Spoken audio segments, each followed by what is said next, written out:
Dvanaesta međunarodna izložba pasa svih rasa u Obrenovcu koja je okupila 268 izlagača.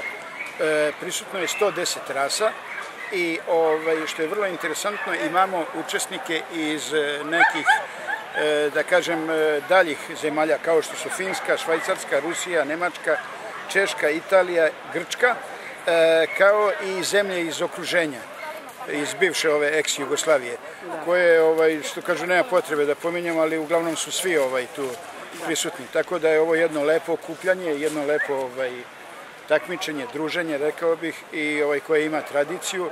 I ja se nadam, posle ove izložbe, za koju očekujem da će biti posebno uspešna, jer se u jednom divnom ambijentu održava, da će sljedeće godine interesovanje biti još bolje, s tim što morat ćemo da povedemo računa o terminu održavanja izložbe. Ove godine je to 4. septembar, kad je odmah neposredno sa polaskom đaka u školu, što mnogima otežava da se angažuju oko učešća za ovu izložbu, i mi ćemo nastojati da iduće godine taj termin bude nešto pomeren, možda čak i za oktobar mesec. Da.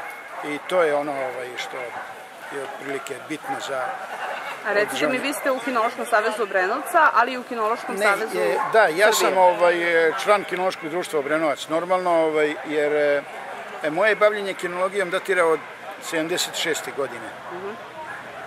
Tad sam prvi put nastupio sa psom kao takmičar, zatim sam počeo da se bavim odgojem, imao sam odgajivačnicu vrlo brojnu, uspešnu. Više godina sam bio u upravnom odboru Kinološkog saveza Srbije i već 3 valjda mandata sam na mestu predsjednika Kinološkog saveza Srbije. Sjajno. Da.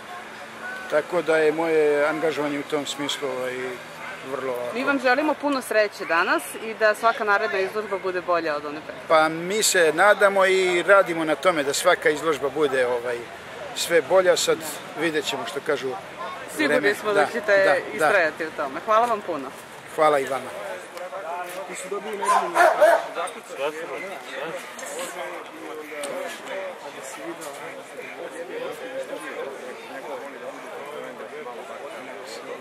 Da, opština pomaže Kinološkom društvu iz Obrenovca, ali Kinološko društvo iz Obrenovca znači Obrenovcu, pre svega u akciji zbrinjavanja pasa lutalica.